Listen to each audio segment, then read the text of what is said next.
मती, क्या नाम है? मती।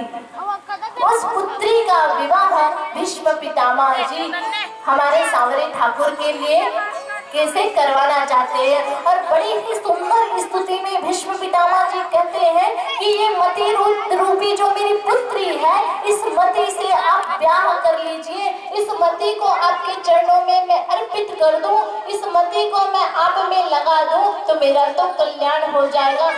मुझे भी कन्यादान करने का अवसर प्राप्त होगा। और हे प्रभु, आपसे सुंदर, आपसे पराक्रमी और कौन होगा। मैं अपनी मति रूपी पुत्री का विवाह आपसे करवाकर आपसे संबंध जोड़ना चाहता हूँ। भगवान अपने भक्त की चतुराई से बड़े प्रसन्न हुए और कहा कि मैं तुम्हारी मति को स्वीकार करता हूँ भीष्म, मैं तुम्हारी मति को स्वीकार करता हूँ। जैसे ही भगवान ने कहा, जो भीष्म पितामह जी सूर्य की ओर देखते हैं, उत्तरायण का समय था, मकर संक्रांति का दिन था, सायं काल को भीष्म पितामह ने अपने प्राणों का त्याग किया। प्राणों के त्याग करते ही भीष्म पितामह के शरीर से एक ज्योति निकली और वो ज्योति जाकर भगवान की हृदय में समाहित हो गया।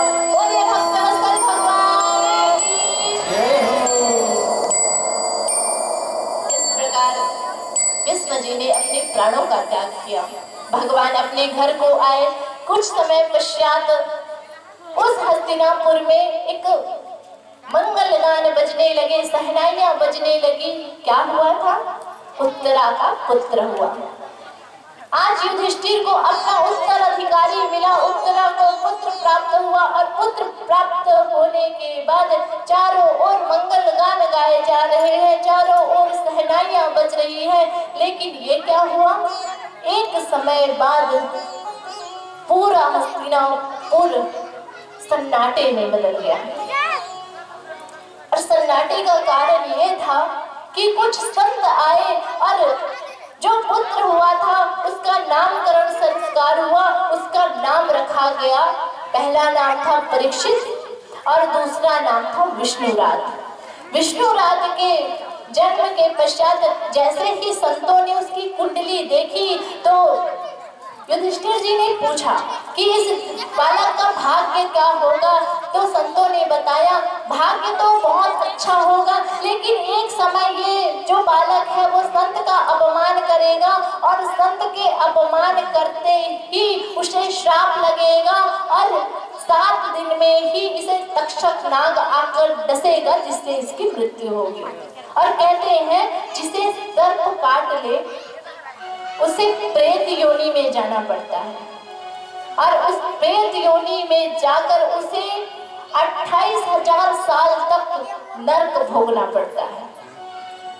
सर्प अगर काट ले तो सर्प का काटा हुआ ये प्रमाण है कि वो नरक में जाएगा।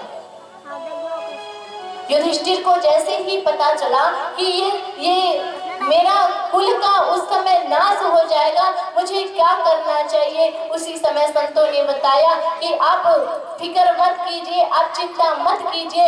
ये आपका ऐसा पुत्र है जिसने गर्भ में ही भगवान का दर्शन किया है।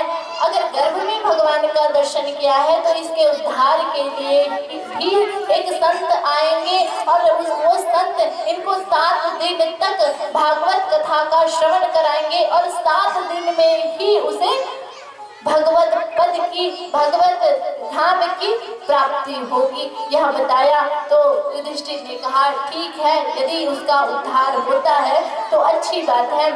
अब सब कुछ अच्छे से चलने लगा।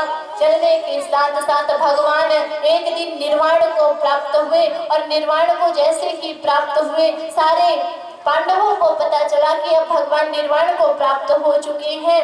तो वो सारी राजगद्दी जो है अपने धन ऐश्वर्य को परीक्षित को समर्पित करते हैं और कहते हैं कि परीक्षित अब इस गद्दी का अधिकारी तुम हो।